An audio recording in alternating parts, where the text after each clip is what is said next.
मैं शांति के हर श्वास में हूँ। मैं बांसुरी की मधुर तान भी हूँ तो सुदर्शन चक्र की धार भी हूँ। मैं करुणा के हुंकार में हूँ, संस्कृति के हर प्रकार में हूँ। मैं अंत हूँ, प्रारंभ भी हूँ, नए युग का आरंभ भी हूँ। हाँ, मैं कृष्ण हूँ, मैं कृष्ण हूँ, मैं कृष्ण हूँ।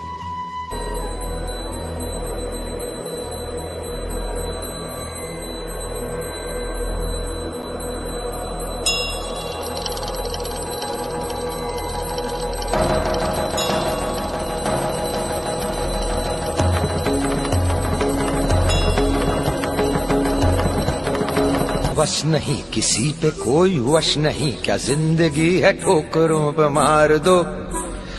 मौत अंत है नहीं तो मौत से भी क्यों डरे, ये जाके आसमान में दहाड़ दो।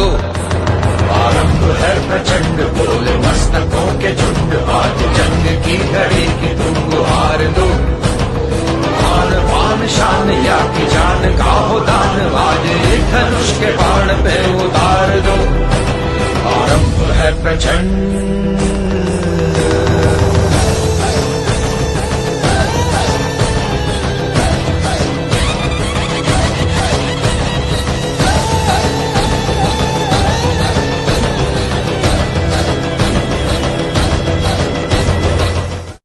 माधव, धर्म और अधर्म में क्या अंतर है?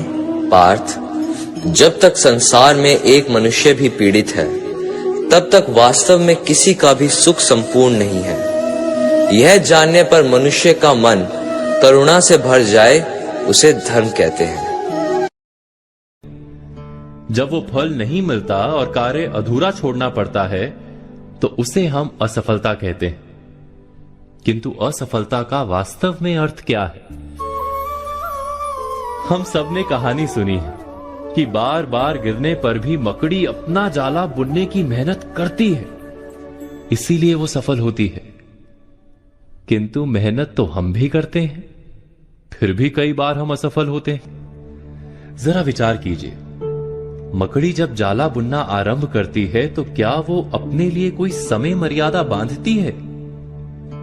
यदि एक दिन में जाला बन ना पाए तो क्या निराश होकर जीवन का त्याग कर देती है? नहीं, मकड़ी समय के साथ शर्त नहीं लगाती।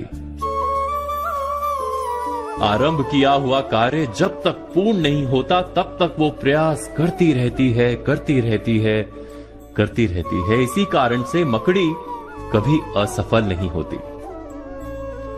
विचार कीजिए, केवल 10 कदम में पर्वत की चोटी पर पहुंचने की शर्त लगा लें तो हम अवश्य 11वें कदम पर स्वयं को असफल मानेंगे ना? किंतु हम केवल चलते रहने का निर्णय करें तो पर्वत की चोटी पर देर अबेर अवश्य पहुंच जाएंगे।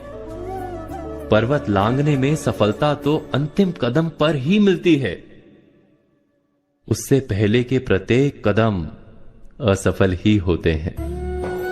जीवन तो वास्तव में ध्येय की ओर चलने का नाम है। कार्य करते रहने की धीरज जिसमें होती है उसे कार्य से लाभ अवश्य मिलता है। अर्थात हृदय में धीरज का ना होना ही असफलता है, और कोई असफलता नहीं है जीवन में।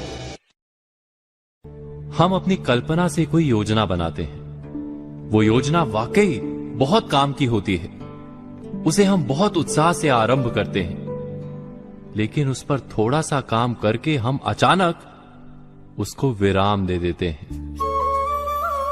ऐसी अनेक आधी अधूरी योजनाएं आपके पास भी होंगी जिन्हें आपने पूरे जोर शोर के साथ आरंभ तो किया लेकिन उसे उसके परिणाम तक नहीं पहुंचाया, और पूरी कल्पना, पूरी योजना एक नाकाम सोच के रूप में सामने आती है। आपने कभी विचार किया है कि ऐसा क्यों होता है? ऐसा मात्र कार्य में संकल्प शक्ति के अभाव के कारण होता है। हम कार्य आरंभ करते समय अपनी संकल्प शक्ति पर विचार नहीं करते। भावुकता के साथ काम का आरंभ तो कर लेते हैं, लेकिन उसको निरंतर संचालित करने की क्षमता पर विचार नहीं करते। यही नहीं, हम उस काम में अपनी रुचि, दक्षता और कौशल्य पर भी विचार नहीं करते। बस कल्पना अच्छी लगती है और हम उस काम को करने का निर्णय कर लेते हैं। ऐसा जब जब और जहां जहां होगा, कार्य अधूरा छूटेगा ही, क्योंकि कार्य वही पूर्ण होता है जहां कौशल्य पूर्ण लगन, तब पूर्ण रुचि और संकल्प शक्ति का सही मेल हो। जहां भी इन तीन या इनमें से किसी एक का भी अभाव होगा, तो वो योजना कितनी भी बढ़िया, कितनी भी लाभप्रद हो, परिणाम कुछ नहीं निकलेगा। ठीक वैसे ही जैसे किसी रोग को दूर करने के लिए सही परहेज, उचित आराम और सही दवाइयों की आवश्यकता होती है। आगे से किसी भी कार्य के आरंभ के पहले अपनी संकल्प शक्ति, लगन और रुचि पर अवश्य विचार कीजिएगा। आप निश्चय ही हर काम में सफल होंगे।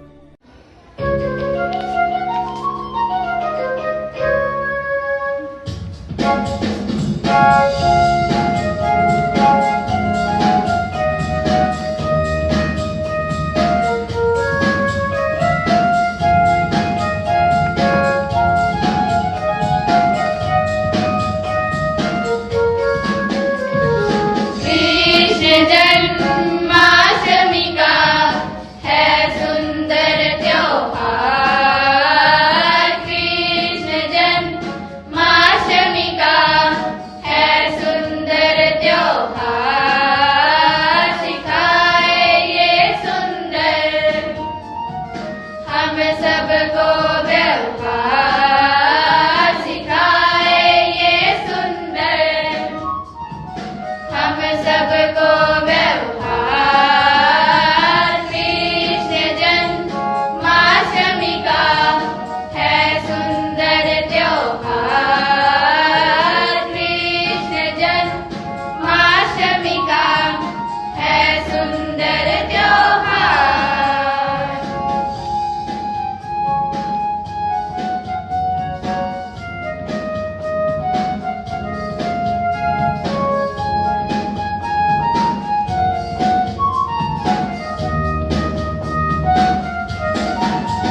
कृष्ण जन्माष्टमी के इस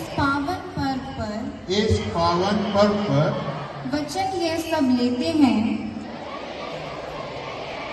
खुद पे हम गर्व कर हम में कर्म की शक्ति है,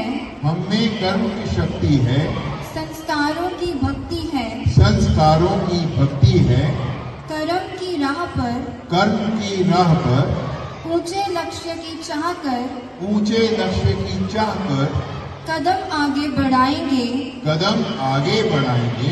कहीं भी ना घबराएंगे, ईश्वर का ध्यान कर निर्भर होकर ज्ञान पर दृढ़ संकल्प को मन में भरकर साहस से आगे बढ़कर कर्म करते जाएंगे हम, हिम्मत कभी ना होगी कम, हिम्मत के हम हैं धनी, साहस की नहीं हम में कमी, मेहनत करेंगे खुशी के साथ, लक्ष्य का ध्यान कर दिन और रात, ईश्वर से बल मांगेंगे, कल पर काम न टालेंगे, इस शुभ दिन पर हम सभी को बात समझ में है आई, कर्म ही है हम सबकी सच्ची नेक कमाई, हमको तुमको और हम सबको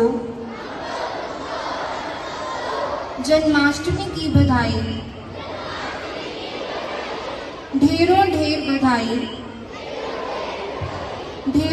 बधाई।